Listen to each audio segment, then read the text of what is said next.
Assalamualaikum dan salam sejahtera. Berita Pagi Sabah edisi Ahad 23 Oktober 2022 bersama saya Nur Hazimah Radik. Suruhanjaya Pilihan Raya SPR dan Jabatan Pendaftaran Negara JPN diharap dapat memberi penjelasan berhubung lonjakan pengundi baharu di Sabah yang meragukan. Ketua Menteri Datuk Seri Panglima Haji Jinor berkata perkara itu telah dibincang dalam Kabinet Negeri pada Rabu lalu dan meminta agar SPR dan JPN memberi penjelasan Selasa depan.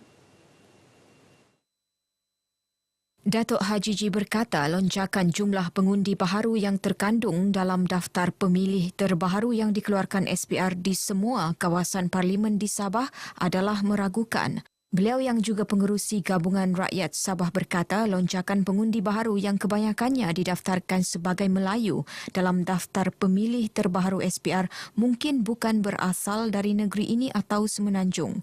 Katanya perkara yang meragukan itu perlu dijelaskan oleh SPR kerana ia bukan sesuatu yang boleh dipandang ringan. Beliau berkata demikian dalam pelancaran Jentera Pilihan Raya GRS Parlimen Tenom di Dewan Datuk Seri Panglima Antanom Tenom.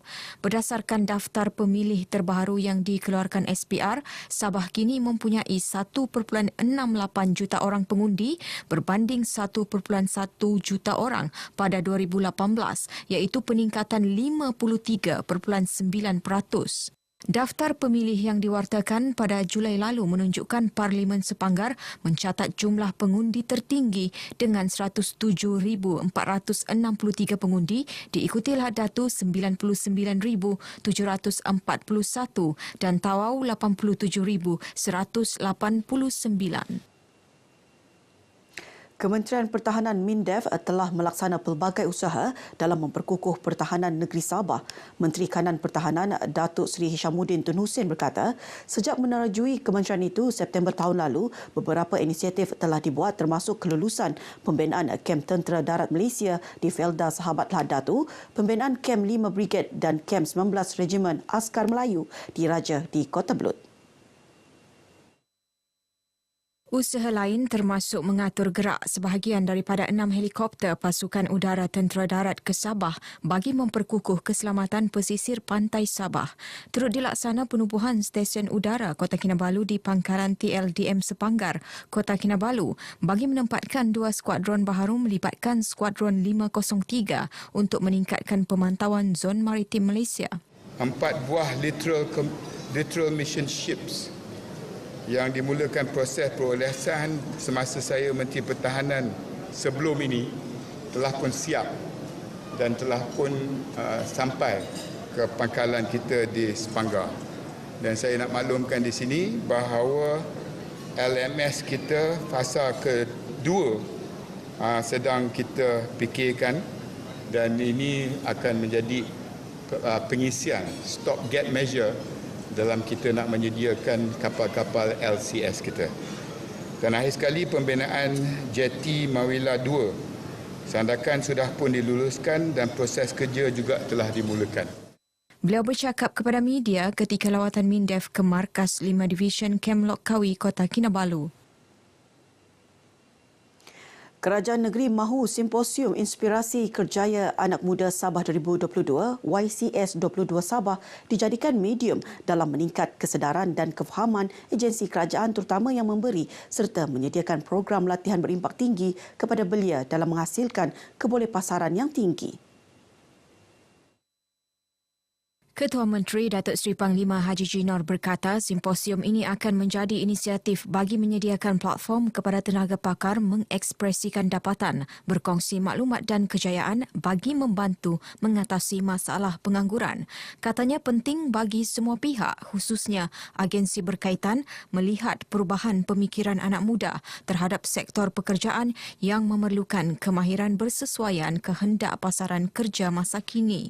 Beliau berkata demikian dalam ucapan perasmian YCS 22 Sabah di Universiti Malaysia Sabah Kota Kinabalu. Teks ucapan disampaikan Pembantu Menteri Belia dan Sukan Datuk Andi Muhammad Suryadi Bandi.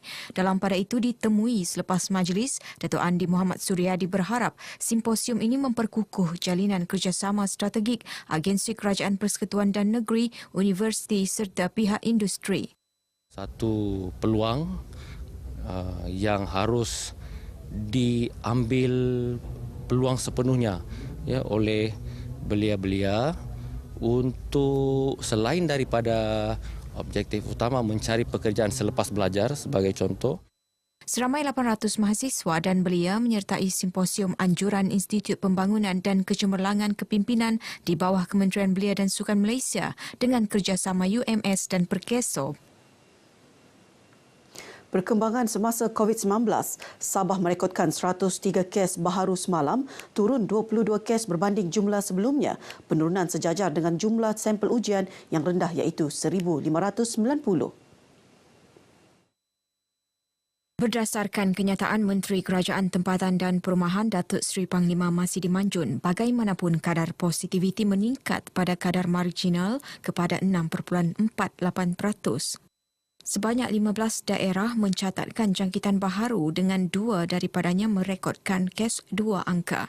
Sejumlah 100 kes berada dalam kategori 1 dan kategori 2, 2 kes dalam kategori 3 dan 1 kes dalam kategori 5. Jumlah pesakit sembuh pula ialah 117, manakala 209 pesakit sedang menerima rawatan di hospital. Tiada kematian direkodkan.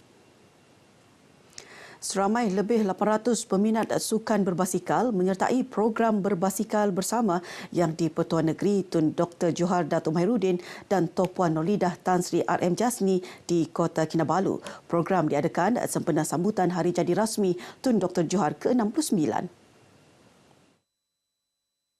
Pelepasan kumpulan pertama disempurnakan Timbalan Ketua Menteri Datuk Seri Panglima Dr. Joachim Gunsalam sekitar pukul 7.45 pagi dengan kayuhan sejauh 13 km. Pelepasan kumpulan kedua pula melibatkan jarak sejauh 21 km. Ketibaan Tun Dr. Johar dan Puan Nurlidah berselang hampir 30 minit disambut oleh Datuk Dr. Joachim Gunsalam dan Mayor Bandaraya Kota Kinabalu, Datuk Nurliza Awang Alip. Turut hadir dan menyertai program ini Setiausaha Kerajaan Negeri, Datuk Seri Panglima Surveyor Safar Untung. Pelbagai program diatur Pejabat Pendidikan Daerah PPD Tawau dalam membantu pelajar yang bakal menghadapi peperiksaan sijil pelajaran Malaysia SPM di daerah itu. Salah satunya program motivasi hands-on Strive Beyond Excellence dengan kerjasama Institut Pendidikan Guru Kampus Tawau. Program berbentuk perkampungan ilmu selama 2 hari berkenaan memberi ilmu dan pengalaman kepada pelajar SPM agar terus maju dan mempunyai motivasi tinggi. Menurut Pembantu Menteri Kewangan yang juga Adun Apas, Datuk Nizam Abu Bakar Titingan, pengisian program berkenaan dilihat memberi kesan positif kepada minda. Program seumpama ini seharusnya dapat dipergiatkan lagi dan diteruskan kerana ia merupakan satu tambahan atau komplement kepada jadual sekolah yang biasa. Maknanya untuk pelajar-pelajar yang harus diberi lebih perhatian dan lebih tumpuan, maka program-program seumpama ini adalah satu program yang dapat memberikan manfaat dan sepatutnya dapat diteruskan dari masa ke masa.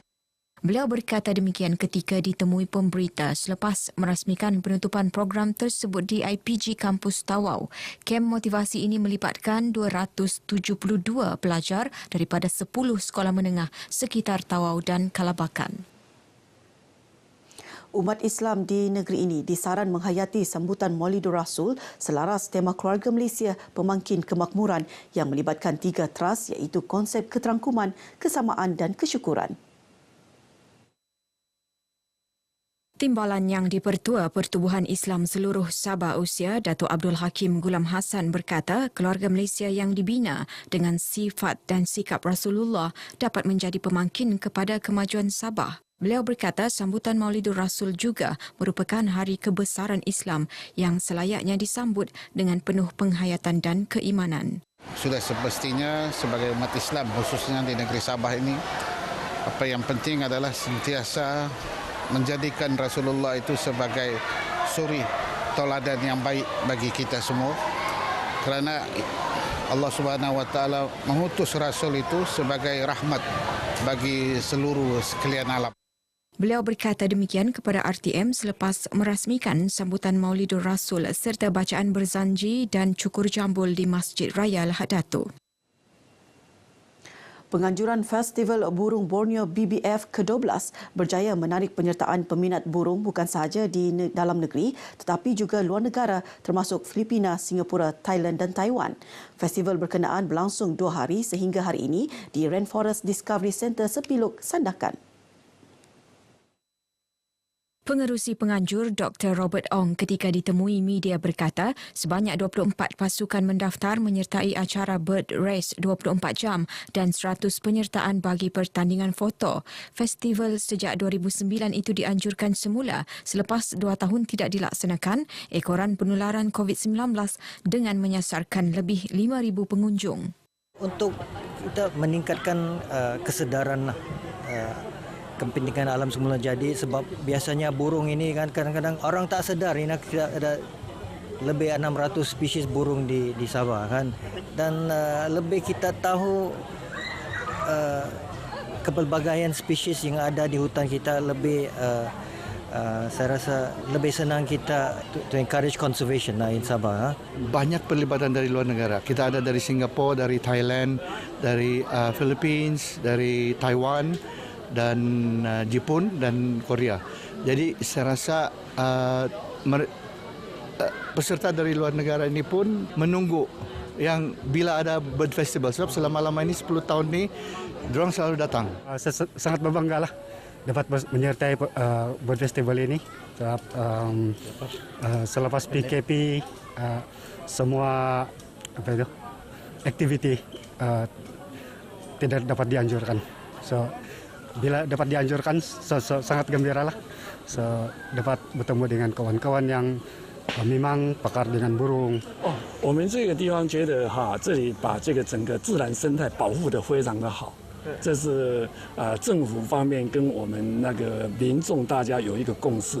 这个我觉得这一方面我们是值得学习的。是觉得生态保护得非常好。 Baik saudara, paparan tadi mengakhiri berita pagi Sabah. Dengan itu, saya Nur Hazi Maradik. Assalamualaikum dan salam hormat. Hitam putih kaya miskin semua sama. Kita satu bangsa satu bendera. Kadazan dusun murut rumus dan lain.